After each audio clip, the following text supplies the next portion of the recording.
In today's episode of the Over 50 Health and Wellness Show, we're diving deep into the world of health, wellness, and the cutting-edge approach known as precision medicine. As we age, our focus on health sharpens, driven by a desire to not just extend our lifespan, but to enhance the quality of our later years. Today, we are joined by a very special guest, a leading figure in the realm of precision medicine, to explore how this innovative approach is revolutionizing the way we think about healthcare, especially for those of us over 50. Stay tuned as we unravel the mysteries of our bodies with insight that could change the way you live the second half of your life.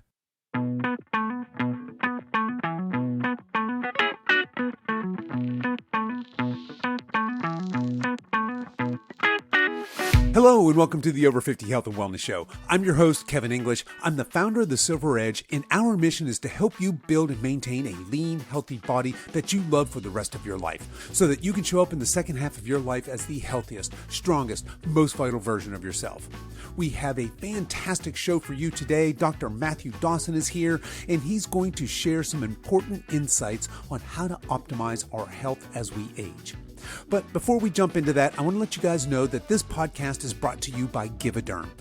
Givaderm is on a mission to give you a luxury skincare experience that is 100% toxin-free, so that you don't only end up clean, smelling great, and looking fabulous, but you're improving your whole body health when you use these products. And guys, I'm talking to you as well. Caring for and nourishing our skin is vital for our healthy aging as well. I personally have been using their soap and deodorant for quite some time now, and I've even been using their facial addition system to really up my skincare game lately. If you're interested in learning more, head over to silveredgepartners.com, click on the Givaderm icon, and make sure you use coupon code SILVEREDGE, that's SILVEREDGE all run together, no spaces, to save 10% off your first purchase.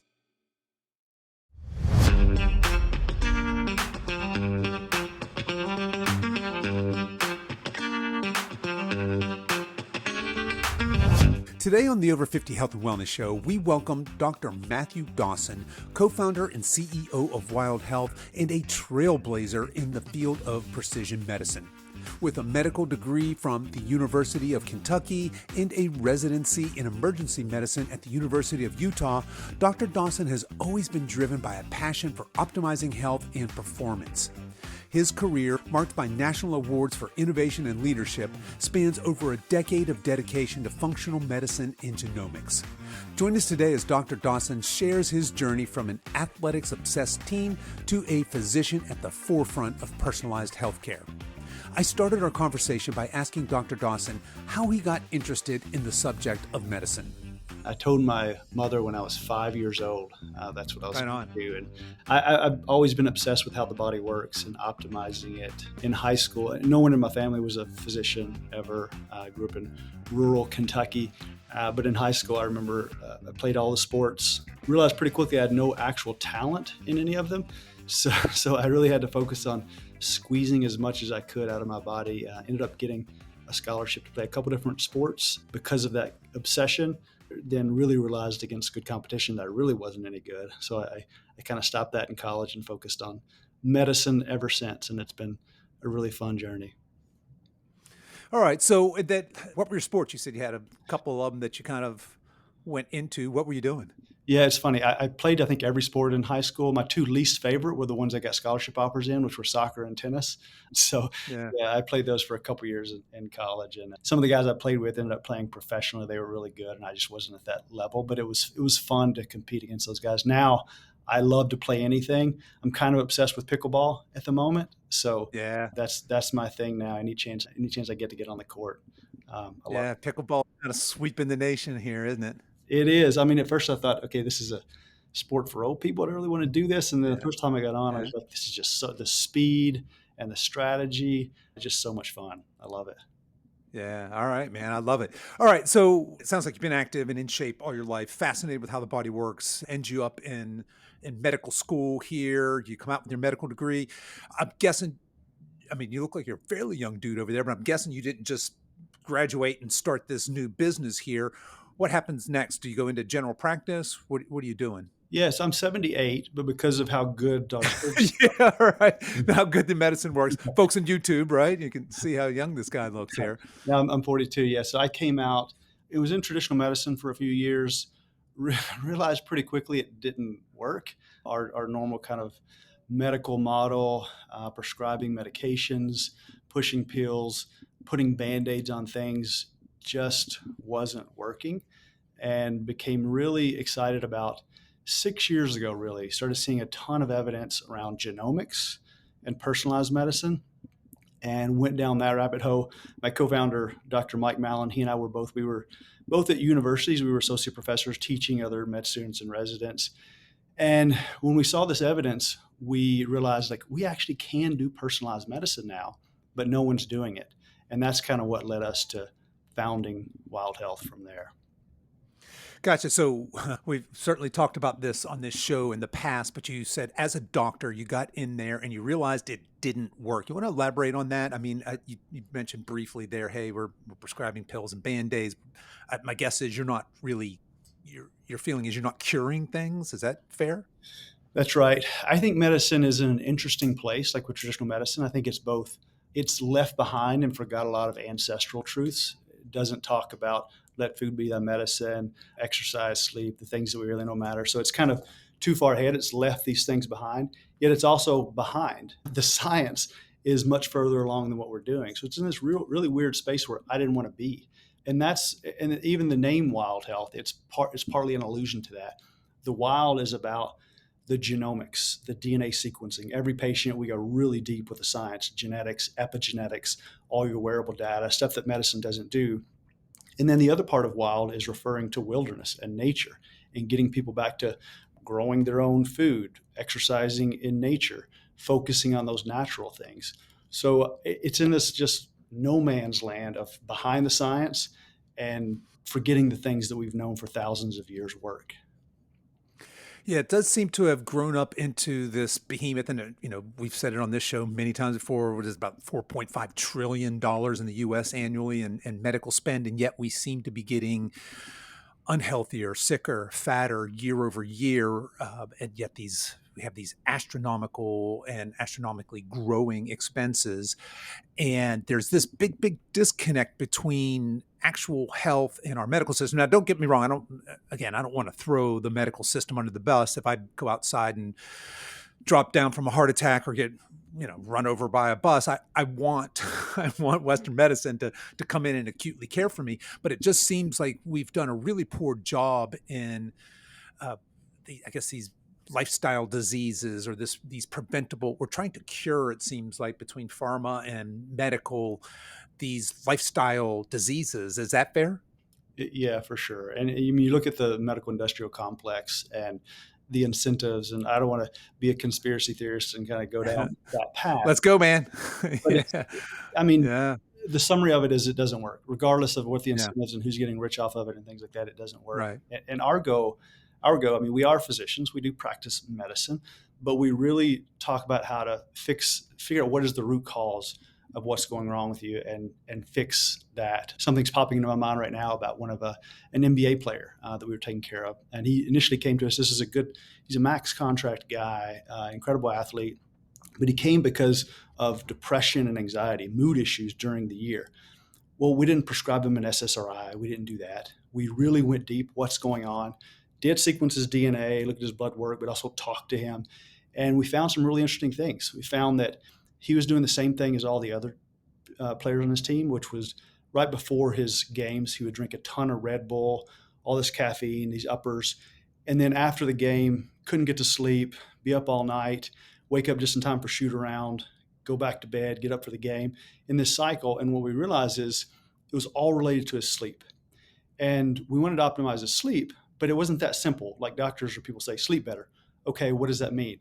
When we look at his genetics, he was a very slow metabolizer of caffeine. And we've known for decades that caffeine is an ergogenic aid, it makes you perform better. But if you really look at those studies, it makes 80% of people perform better. Well, it turns out 80% of people are fast metabolizers. The others are intermediate or slow. Slow metabolizers make you perform worse. So he was performing worse by doing this thing that works for most people. He also had a gene called the ADORA2A that really disrupted his sleep if you have caffeine. So he's metabolizing it slow, had this other gene. We fixed these things holistically, and he was in talks for the MVP last year. Incredible year. And that's a perfect example of depression, anxiety you don't cure with a pill, with SSRI or something for a benzo. You got to get to the root cause. And you need the data to do it. And you need to do this really weird thing in medicine that we don't do very often, the ancient thing we've discovered called a conversation, actually talking to the patient a little bit. But that's what we do.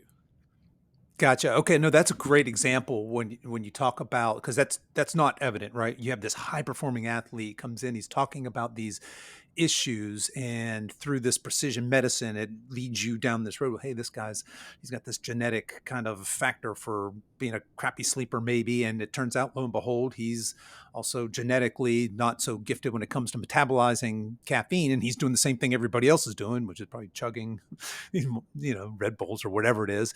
And that's for those of us that are weekend warriors, right? If you're scooping your pre-workout or drinking a Monster Energy right before you work out, and for, like you said, 80% of people, that might actually benefit their performance, but there's going to be a small group that it doesn't.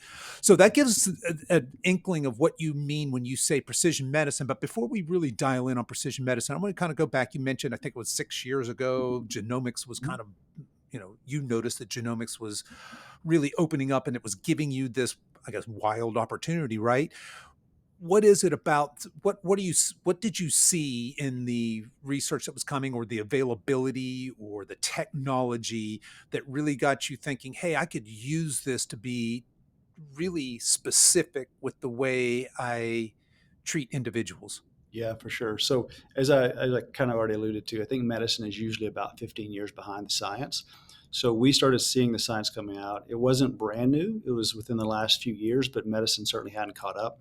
So what Mike and I did is we really went down the rabbit hole, reading everything we could find on personalized medicine, how we can apply genomics to give really precise recommendations. And as we were doing that, Mike had a really difficult issue where he found that his cholesterol was through the roof. Not like a little elevation that people get upset about that's nothing, but really dangerous levels. He went to see his doctor. His doctor put him on a specific diet. He got worse. It was a diet that works for most people, didn't for him. His doctor wanted to put him on a statin. We were a little worried about that, but he went ahead and went on it because of how high his numbers were. He didn't tolerate it, got muscle breakdown, myopathy. And as he's going through this, we were sequencing our DNA. And we looked at his DNA, he had all of these SNPs related to sensitivity to certain foods. They were opposite of mine, but it showed that he needed to be on a diet almost exact opposite of what his doctor had said. He also had a SNP that made him almost guaranteed to have that muscle breakdown from myopathy. So at first we were angry, this is pretty straightforward. Why does the doctor not see this? Why do you have to suffer? And then we realized, yeah, this is what we know. No one's doing this. Science is not there. And it really gave us the impetus to start doing this. Right after that, we saw my grandmother. She had dementia, a genetic and lifestyle disease. It's a combination thing. When we first saw her, her MoCA score was a 16, kind of moderate dementia. And with dementia, you want it to, it's a horrible disease if you ever had a family member with it, but you want their MoCA score, for example, to go 16, 15, 14, you want to slow it down. You don't want to get a 16, 10, 5. Well, we saw her, did this big workup, holistic treatment based on her genetics and everything else. When we saw her again in 3 months, her MoCA went from a 16 to a 20, so 25% improvement, which just doesn't happen. I immediately saw my mother because I was worried she would have the same genetics. Sure enough, she had an ApoE4 gene. If you're familiar with that, it puts you at a much increased risk for dementia. She also was a metabolic wreck, insulin resistance, obese, and put her on the program. In 3 months, she lost 40 pounds, reversed her insulin resistance, told me she felt 20 years younger, put Mike's mom on the program. She lost 80 pounds, got off all of her medications. And then we quit our jobs. We left the university and said, this is what we're going to do. And we've seen thousands of patients since then. And it's been really incredible to see the results when you take this approach. All right. So I suppose at this point, I should mention that I am a patient of yours. I've gone through this process. I've done this testing, had my meeting with my precision medicine doctor and my prescription. So you had mentioned a whole bunch in there, right, about all of this individualized data. So first things first, when somebody applies or starts to work with you folks in your world, they're going to do this very comprehensive onboard. Now, when I go to, I'm just going to kind of compare and contrast this experience from conventional medicine. When I go to see my, let's say I go to a new doctor, for example, he or she probably wants to know, do my parents have these diseases? They're going to get some basic history, but you guys ask me things like, what are my goals? Like, what do I want? Right. Which is, no doctor has ever asked me that, right? Do I have an aesthetic goal? Do I have a performance goal? Do I have a longevity goal? Do I just have do I have certain concerns? But other than like disease history, I'm not really asked a whole lot, right? You guys collected probably a quart of blood. I mean, that poor phlebotomist, she was lining up test tubes for a couple of minutes there. I was a little nervous. I got to be honest, before she went in there. I was like, how much blood are you going to take here, lady? But you took a bunch of blood, and I'm being facetious. Nobody took a quart of blood from me, but you guys we did a blood draw through a LabCorp. And then you talked about this genetic sequencing. So what that was, is that's just a little swab that I do in my mouth at home, and I send it into you. And lo and behold, what happens is now you guys have got this tremendous amount of information. You've done some blood work that my regular physician on my annual physician doesn't normally do. So you've got this very comprehensive blood panel, and you're coupling that with this genetic information, right? So let's jump into, I think most people are pretty familiar with the blood work side, right? And you guys are obviously, I think, very comprehensive and intentional there. But talk to us about this genetic sequencing and what's the kind of information. You kind of gave a couple of hints already, but what is it in that genetic information that allows you to be so personalized with recommendations? Yeah, for sure. And we also ask all the questions, Kevin, because it turns out you're a person, not just a bunch of lab tests and things. And so we want to know about your emotional health, spiritual health, all of those things as well. That's right. You do ask all that, yeah. But the data is important. To me, it's maddening that every physician doesn't know the genetics of their patient. So we sequence every patient's DNA. That's like your human operating system. We need to know that. Your DNA is not your destiny, though. Your genetic makeup, it affects about 20% of your health outcome. So your epigenetics, everything you do, eat, sleep, stress, what you're exposed to, makes up the other 80%. So we need that operating system. What are the risk factors? Like my mother had the ApoE4 gene, and we can talk about some specific ones. But then we need to know, how are you performing now? How are you expressing those genes? So we also do epigenetics, look at about 950,000 CPG sites to see how all of your genes are turned up or down. We get the blood test, a lot of blood. Sorry about that. But yeah, we want all of that data to start. Yeah, lots of blood. Yeah. It's a couple vials each time. After that, we get more targeted. But we want as much data as we can get to start. We also frequently would test microbiome. We can pull in all the data from your wearables.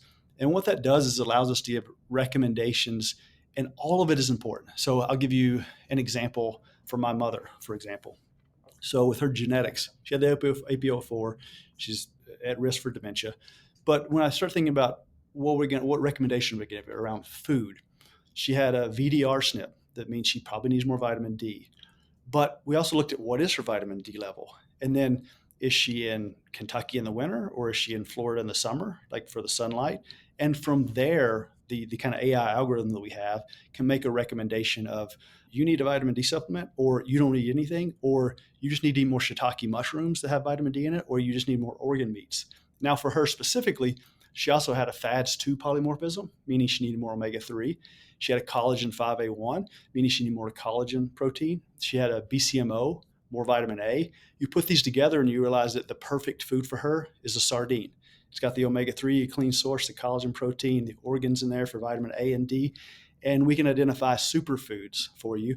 And then kryptonite foods. She's not a celiac person, but she had an SH2B3, meaning she shouldn't eat wheat and gluten. Even though she doesn't have classic celiac, it's going to cause some inflammation, which will increase her risk. So we get very specific with foods. I already gave you a sleep example. Exercise. So I'll give you an example from myself. When we started doing this, I told you about Mike. For me, the biggest aha was I was doing Ironman races, endurance events at that point, and I had just this awful chronic inflammation, lots of joints and tendon issues chronically. And I found that I had these specific SNPs on ACTN, other ones for recovery. that meant I needed more recovery than most people. And I had that collagen 5A1 as well. So when I increased my collagen input and changed the volume and sets I was doing working out, I started performing so much better. I could put my socks on in the morning without sitting down again because I was so much less inflamed. So really specific interventions for food, sleep, supplements, exercise, everything that makes us have a certain health outcome. Yeah, that was 100% my experience as well. So I got a list of my kryptonite foods and my superfoods, right? And like your mom, very similar there. One of the things that really surprised me was my doctor was, hey, do you avoid gluten? I was like, no, absolutely. I do not avoid gluten. Have you ever considered doing so? Because, he could see there in my genetics that I had that.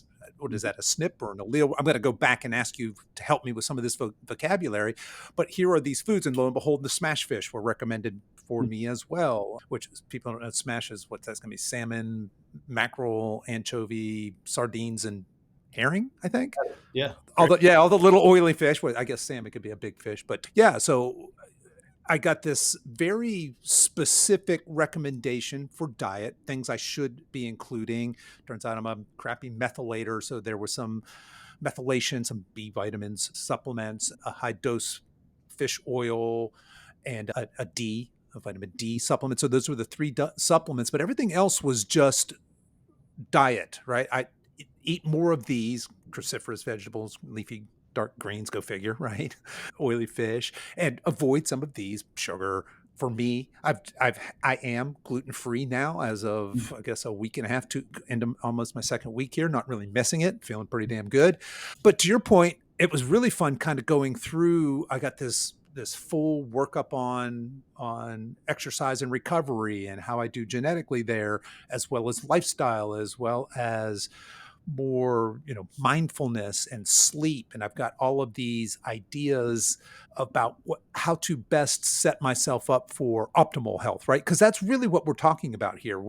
My doctor says, hey, let's put this plan in place to move you towards optimal health, as opposed to my previous experience with just conventional medicine, I suppose, is more like, hey, you're not sick, keep doing what you're doing, I'll see you next year. Or worse yet, I come in, I roll in there. Oh, okay, yeah, cholesterol's not looking great, Kev. The blood pressure's up, and here, take this medicine, and be on your way. I'll see you next year. A much, much different approach. Now, I want to talk a little bit about, because people are hearing you say SNPs and they're hearing you say these acronyms. I know I have these risk alleles as part of the vocabulary here in my health report. Help us understand when you're talking through this, there's how many points of data are you guys dealing with genetically, and help us through some of this basic vocabulary that we might hear as just lay people. Sure. Yeah. So when we look at your genetics, we're not looking for what people consider genetic mutations. It's just slight differences in how your genes are expressed. So to use the example of the ApoE that I mentioned for my mother, there's 3 different alleles there. You can be an ApoE 2, 3, or 4, but you inherit 2 alleles, one from your father and one from your mother. So, an allele is? It's a variation in that gene. So it's an ApoE gene. Okay.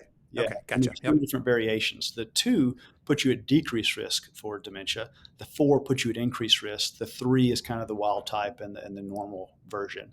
So I, for example, I'm a 3-3. So I got a 3 from my mother and 3 from my father. My mom is a 4-3. So I got her 3. I was kind of lucky there. And I got a 3 from my dad. If she had 2 of those 4 alleles, she would be at about a 12 times increased risk for dementia.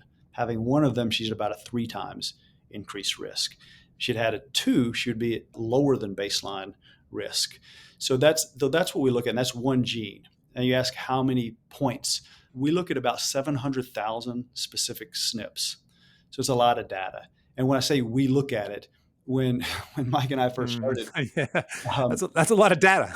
Yeah, and it's too much for a human brain. Like, the physician should be practicing medicine, talking about the translation. So over the last 5 years, we've actually spent tens of millions of dollars developing this AI algorithm that takes into account the 700,000 genes.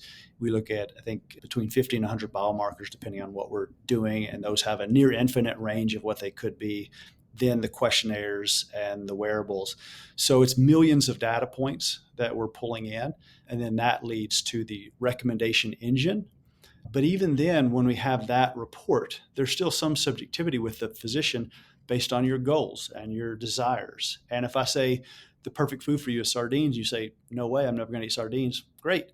We're going to talk about which fish you will, and then maybe we need to add some of the vitamin D or vitamin A or other things. So there's a bit of an art to it as well, but it's a lot of data we look at, and then we have a person that can talk to you and a health coach that can help then translate and hold you accountable as well. We think the AI and kind of the machine learning is incredibly helpful, but it's not a replacement for a physician. I don't think one is better than the other, a doctor or the machine. We think it's the combination of the two is where we get the real power.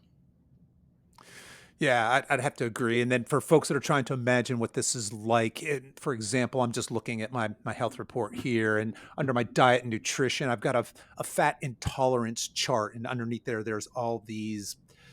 What are those? Are those my risk alleles underneath that? And they're color coded: green, yellow, orange. And so I can see there's this little.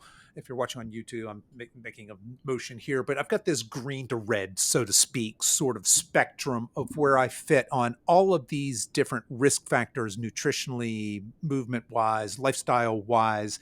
And I can look in there and see where I have, for example, it looks like I do really well with saturated fat intolerance, with carb intolerance and fat intolerance, but I do less so in other areas where I have more risk. Like, for example, my choline risk score is rather high, but my folate risk score is in the green. So it gets really, really in depth. And of course, in this guide, and if you don't know what a choline risk score or a folate risk score, which I didn't before, certainly I got this, everything is really well spelled out. You have this giant glossary in the back as well to kind of help make sense of all this, but you're getting scored on all of these different data points.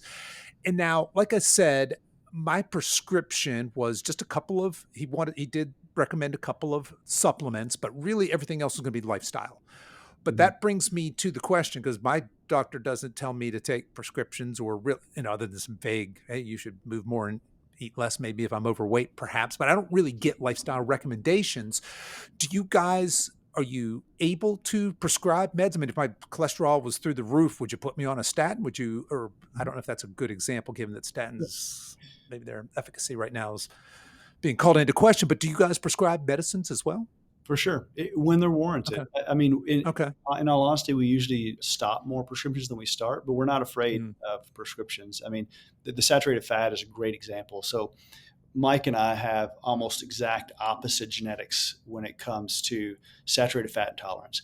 I don't have any saturated fat intolerances. I do great with like a ketogenic animal heavy diet. He needs to be almost vegan. And we've tested this to where when we first found this, we're like, wow, this is interesting. And for 2 weeks, we would eat my diet, which is kind of more carnivore-ish keto. And we did the same workouts, tested our blood before and after. He felt like crap. I destroyed him in the workouts. We switched to his diet. He felt amazing, destroyed me. His inflammatory markers were through the roof when he was eating my diet. Mine was when his. And we had this light bulb aha moment of like, this is why that diet and nutrition is like religious wars. People find the one that works for them and they assume it works for everyone. And we're just very different. Now, I didn't answer your question about medication, but I'll use this same example. If we have someone who we do the lifestyle recommendations, their cholesterol is just not getting any better. Well, maybe it's an issue, maybe it's not. We go further.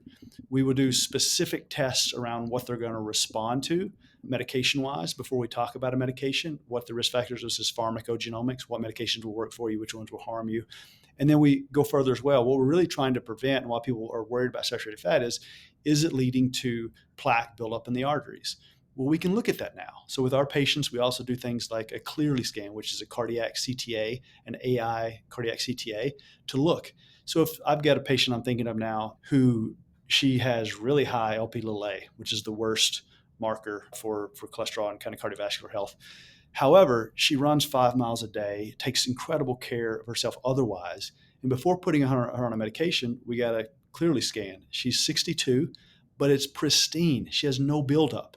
So we practice precision medicine, but not perfect medicine. We need more and more data.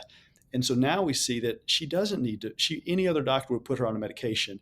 We're not, because it's not having that end organ outcome. Now, some patients, though, we find they are getting that plaque buildup. They do need a medication, but maybe their genetics are like Mike's, and a statin they're going to respond negatively to. Well, that's fine. We just go straight to the next line, which would be Repatha.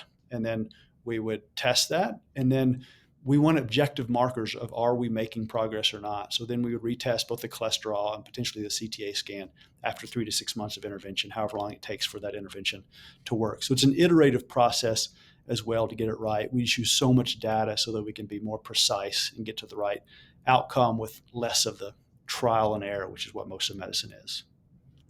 Yeah, that trial and error, that's what most of medicine is. And, as a nutrition coach, I will tell clients all the time that we're all bio individuals. Oftentimes people go, what do you eat? And I say, well, that's very limited value to you, right?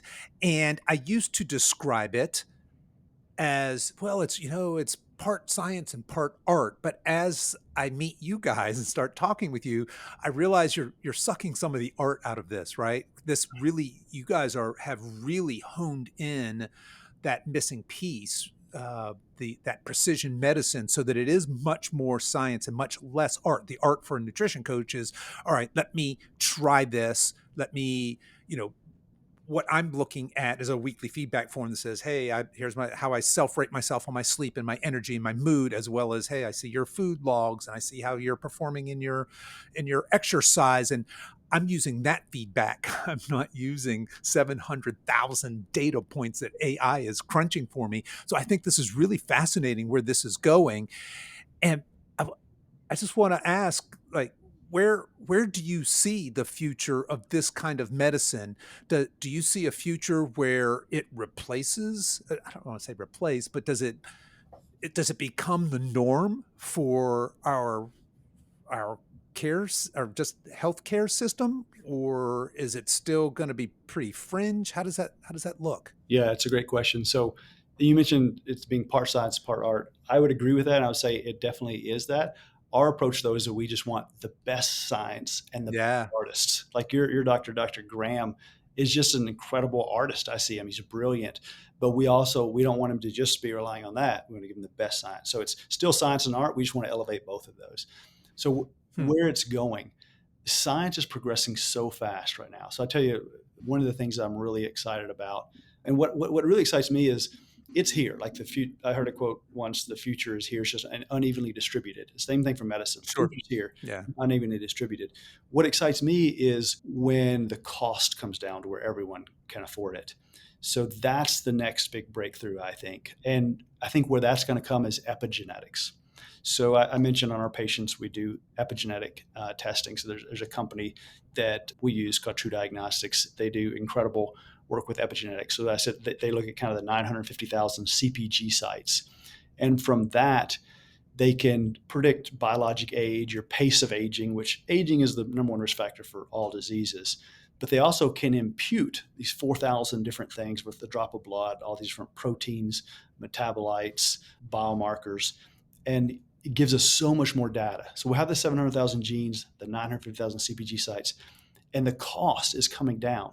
To have your DNA sequenced a decade ago was millions of dollars. Now it's hundreds of dollars. This epigenetic test, it also way more information than any genetic test, and it's hundreds of dollars, and it's coming down even more. So I see a world where in a few years, this will be out for everyone. And it's through a convergence of the AI that we've built and building it on top of large language models. So everyone's familiar with ChatGPT. So we've built something now. We haven't released it yet. It'll probably be in a few months released where, and I'm playing with it every day because it's so fascinating, where we take all of our data. So like for myself, all my DNA, the blood work, my entire medical history, everything about me. And we trained a large language model. And then I can ask it questions, just like you asked Dr. Graham questions. What should I have for dinner tonight? And it'll tell me based on my last omega-3 level and all my blood levels.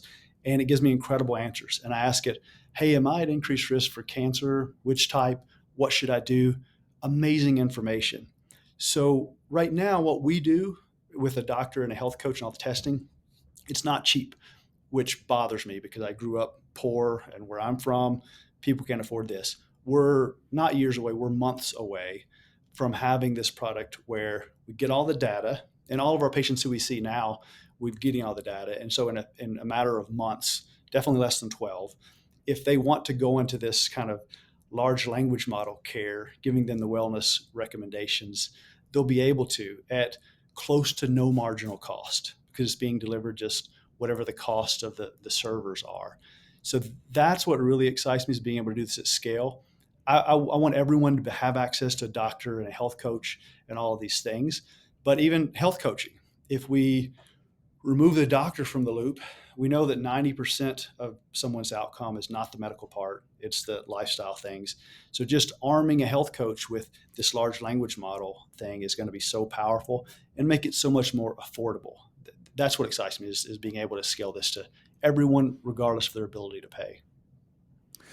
And so that brings me to the insurance question. What's on the insurance front? Do you see any pushback from, because traditional models, financial models, oftentimes don't like to be disturbed, right? It's tough to break through existing infrastructure.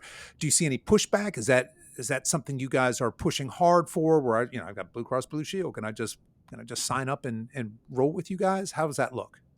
Yeah, so I feel my heart rate rising when we talk about insurance, because of just the system. When we first started, we knew that we didn't want to participate in this system that pushed you towards medications and drugs, and these incentives were all messed up. So we didn't. Then I became frustrated with the cost to individuals, because they're paying for their insurance, or their employer is, and then we asked them to pay cash, and it just didn't feel great. So we tried with insurance. It didn't work. The insurance won't pay for most of this. They're not paying for preventative things. Like you mentioned, they only want to pay for things when you're sick, and we want to keep you from getting sick. So we've left it. The experiment with insurance just didn't work. And so now I'm trying to do a complete end around. And that's where I think about the technology, the large language models being able to allow us to do this.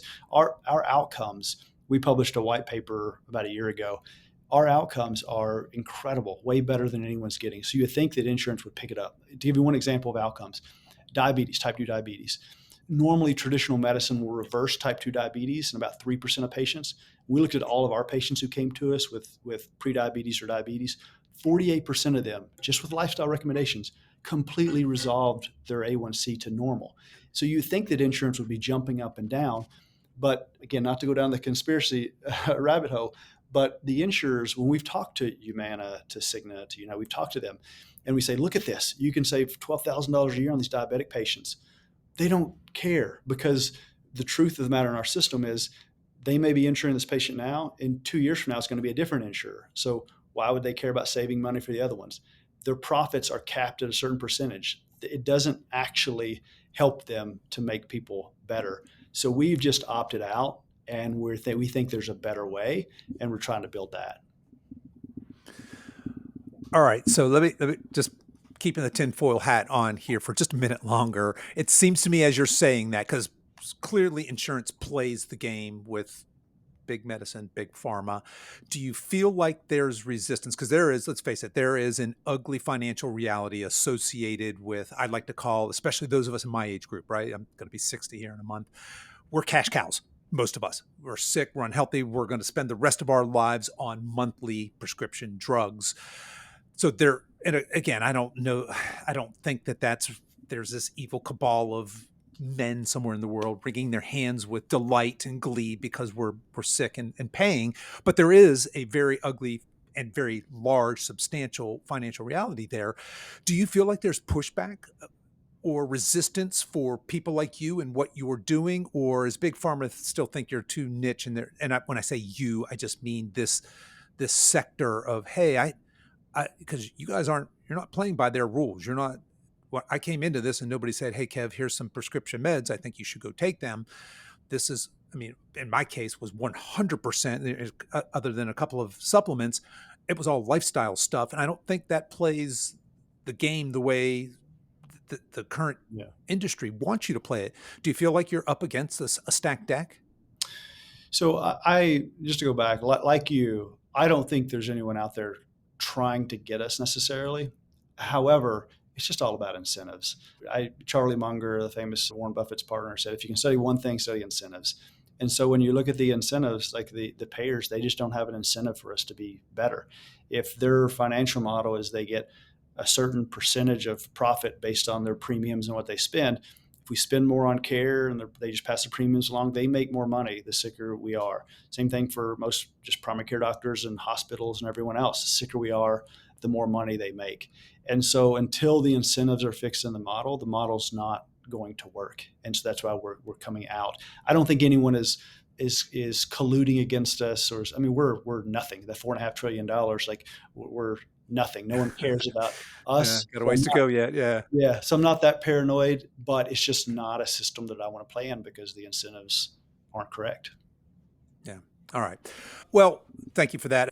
That's one of the things when I have folks like you come on and talk about these alternative things, and even just health coaches in general, right? Those of us that are out here saying, hey, if you just ate real food, you slept decent, just didn't spend your life completely stressed out, and maybe you throw in 2 or 3 weightlifting sessions a week and what the heck, walk every day, you'd probably be doing better than 90% of everybody else out there, right? And that just doesn't fit the common narrative. It doesn't. So we've talked a lot about precision medicine. I want to kind of back up and move out to this more macro level. And I want to ask you about a couple of things that are kind of hot in the wellness and fitness space right now. Get your take on these things in general, just for the population at large, and specifically for the, I think, 50, 60-year-old, right? First up is, because this is all the rage right now, you're not going to go on to social media and not see your favorite fitness influencer wincing as he gets down into his ice bath or her ice bath. Cold exposure, overrated, underrated, or right where it should be? Yeah, so it depends on who's rating and how high they're rating it. So I'll just tell you my thought on it in general. I started doing ice baths probably 4 or 5 years ago, and just loved how it made me feel. So I dove deep into the literature, and here's my beliefs on it.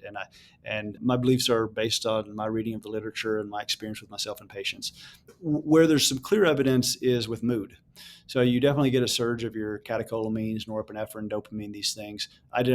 This morning I did a lifting session. I rode for 45 minutes, lifted for 30 minutes, did sauna.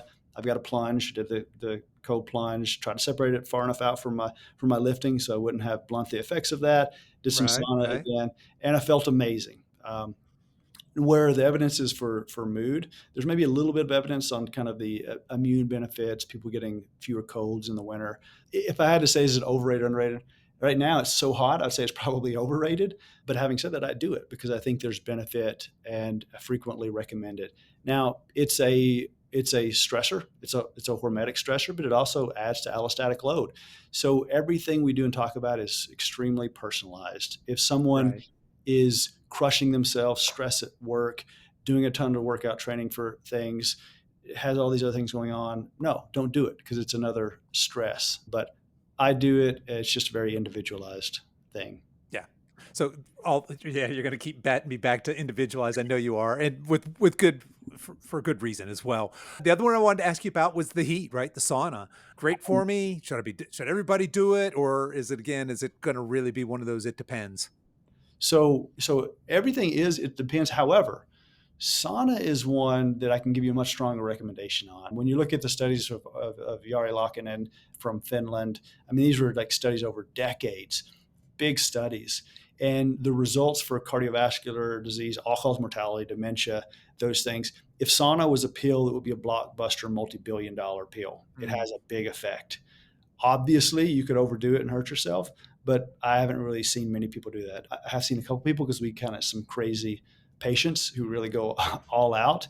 And I just, for myself, the other day, my wife said, she's like, what are you doing? It looks like you're about to die. And I had been doing blood flow restriction bands in the sauna with a 90-pound kettlebell, doing kettlebell swings and about to pass out. Yeah, some might call that extreme. Yeah. Yeah. So there are ways to hurt yourself in sauna, but for general recommendation, there's a few things that have better evidence for really decreasing the risk later in your life. And the cool thing, I mean, for your podcast listeners over 50, a lot of the Finnish studies were in that population, and there's a nice dose dependency to it. 3 to 4 times a week really reduce their risk for bad stuff. So I'd give sauna a big thumbs up. Sauna with the thumbs up. We've been looking at the clear light saunas. We're thinking about putting one out here, and we got a little farm out here. Talked about putting one out there. So with that recommendation, I might pursue that. All right. The next one I wanted to ask you about is: are there supplements? When I say supplements, that that could run the gamut from a multivitamin all the way to. But are there supplements that you would say maybe across the board are a good idea? Or being a precision medicine guy, you're gonna say, "Nah, Kev, unless I see a deficit, I'm not gonna recommend one across the board." Yeah, I don't want to be a complete broken record, so I will try to give it a little bit generalized. I think if someone just is completely averse to getting their genetics done, blood work, other things like that, vitamin D and omega-3 are two things that, again, when we say something works in medicine, like this study shows it works, we're saying does it work for 60% or 80%? Not everybody, Hmm. could be in the minority. But with those two, it's just really hard to find cases where the downside in cost is more than the benefit. So there are a few things like that, like vitamin D and omega-3. Having said that, I still don't recommend them. And I would just get an omega-3 level and a vitamin D level before, because there's also the question of how much are you going to take? Even if there's not a cost to your health, there's a cost to your wallet. So probably you don't want to. I see people all the time come to us on 20 different supplements because they've heard on a podcast this supplement is great for Yeah, this. And the yeah, podcast isn't lying. It's great for that for most sure. people. But you stack those, and then all of a sudden you're spending hundreds of dollars a month on supplements.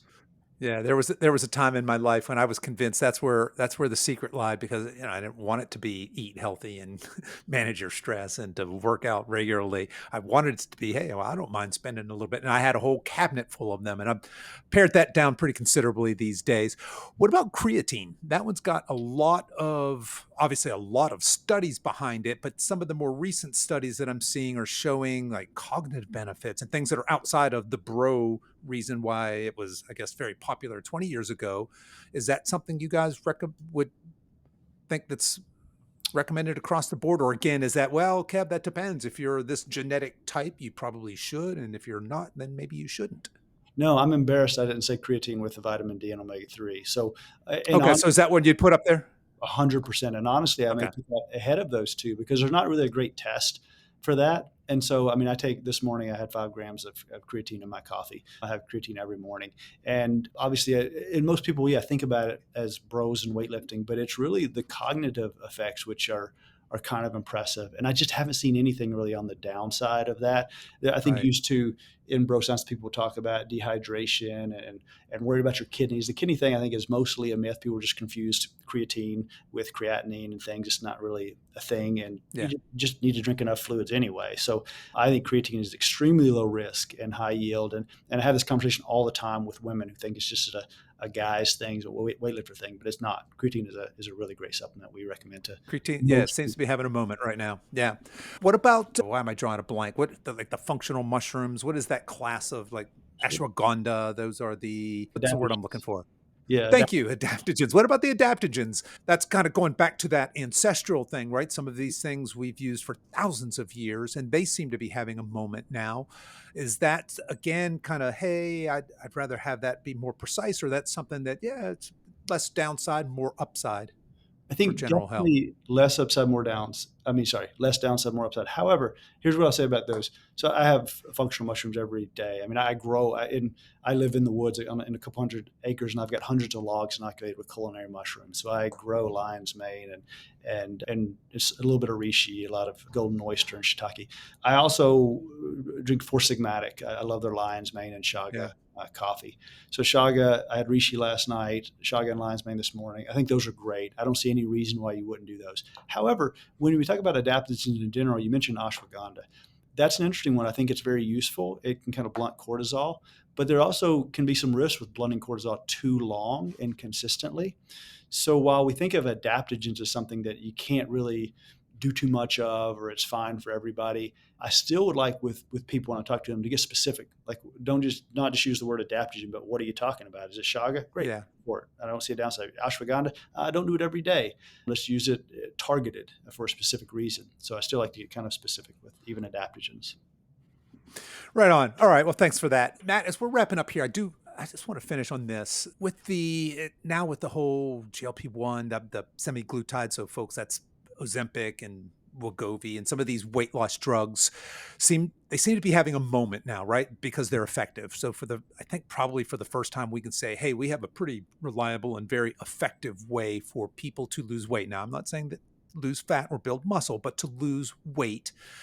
As of today, it's still expensive, and it's, of course, if you don't continue doing it for the rest of your life, you're not going to have those results for the rest of your life. But do you see a future, because I'd asked you about the future where you see this precision medicine going, do you see a future where we're going to maybe someday have medical technology, meaning medicine of some type, that would replace us needing to work out as much or eat so healthy? Can we overcome this modern culture with medicine, or do you think we're never, that's just a crazy dream, and that we're, not whether we should or shouldn't, but can we? Do you think it's going to be possible that someday we're going to develop the next drug that's going to say, hey, now I can actually just target fat, so you're going to, and will maintain whatever muscle mass you have. Oh, I have another drug or some other alternative therapy that can build lean muscle mass, which has got all these health giving properties. Do you see a way for us to hack around healthy living in order to have optimal health? Obviously, asking for pure conjecture here. Yeah. No, I'll say yes and no. What I mean by that? So I'm going to use the example you did of Ozempic. Tirzepatide, I think, is actually a better one, less side effects. So I had someone recently, they definitely need to lose like 150 pounds. And okay, like the downsides of having all of that, and we've talked about lifestyle, and it just wasn't working, and prescribed them tirzepatide.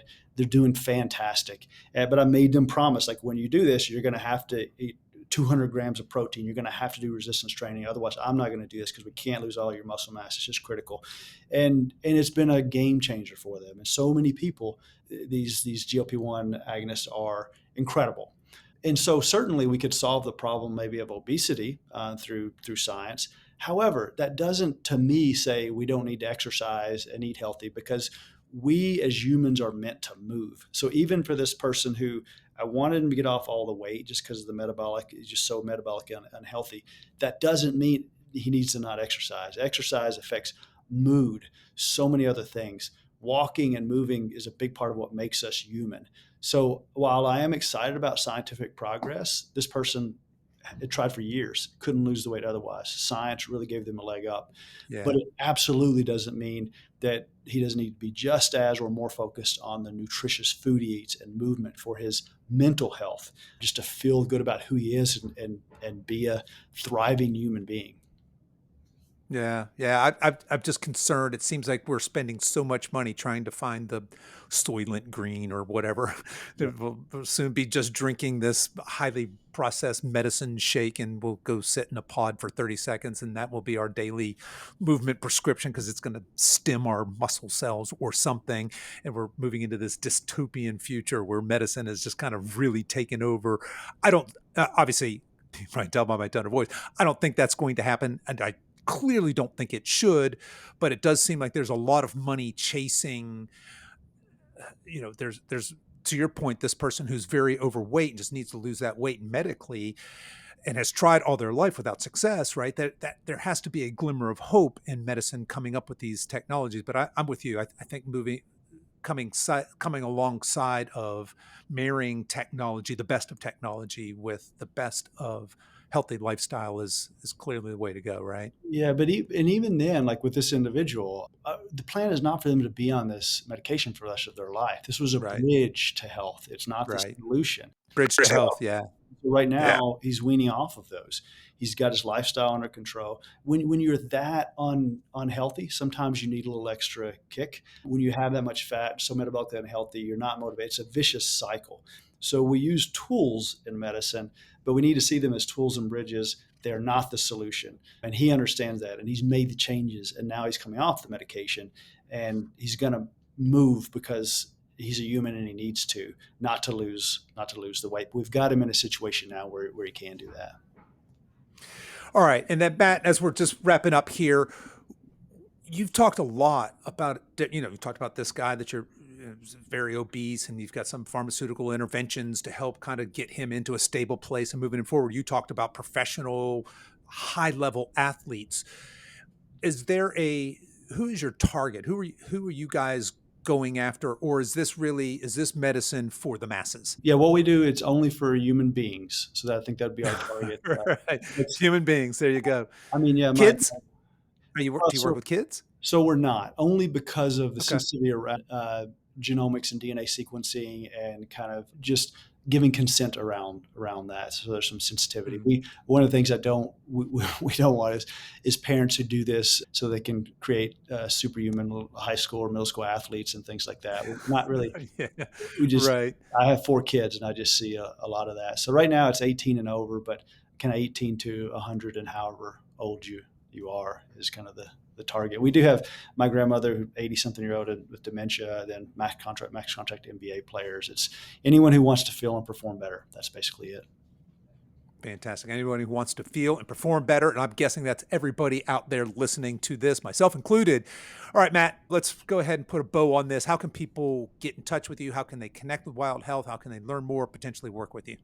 Yeah, just wildhealth.com. That's it. Everything's there. We have a podcast, the Wild Health Podcast, but go to wildhealth.com. There's all the information. There's also, we have a fellowship. So providers, health coaches, and physicians who want to learn genomics and precision medicine, I think that's at wildhealthfellowship.com, but there's probably a link from the regular website as well. So everything at wildhealth.com is right there. All right, folks, I will make sure I put that into the show notes here, as well as all their social media, the podcast, which is a great podcast, by the way. Shout out to that. You guys make sure you check that out. Matt, I want to thank you so much for being so generous with your time, coming on the show here today and helping us navigate this very complex but a very exciting world of precision medicine. I just love the work you guys are doing and encourage you just to keep up the great work. Thank you, Kevin. This was so much fun. I think your podcast is great. I've listened to your episodes, and you're spot on. So really appreciate all the work that you're doing as well. Okay, that's our show for today, folks. If you've enjoyed this podcast, I want to let you know that we have other free resources over at silveredgefree.com. There, you'll find our free guides with our top tips on nutrition, exercise, and healthy lifestyle to assist you in your weight loss and fitness journey. So feel free to head over there and download anything that looks useful to you. I'll put links to everything we talked about in the show notes, and you can find those over at silveredgefitness.com/274. As we wrap up our time together today, you can show your support for this show in 2 important ways. The first is to tell a friend about this podcast and encourage them to give it a listen. The second is for you YouTube folks to please click the like and subscribe buttons, and for you podcast folks to please give this podcast a 5-star review on whatever platform you listen to podcasts on, and be sure to subscribe and follow so you don't miss any future episodes. I really appreciate you spending your time with me today, and until next time, stay strong.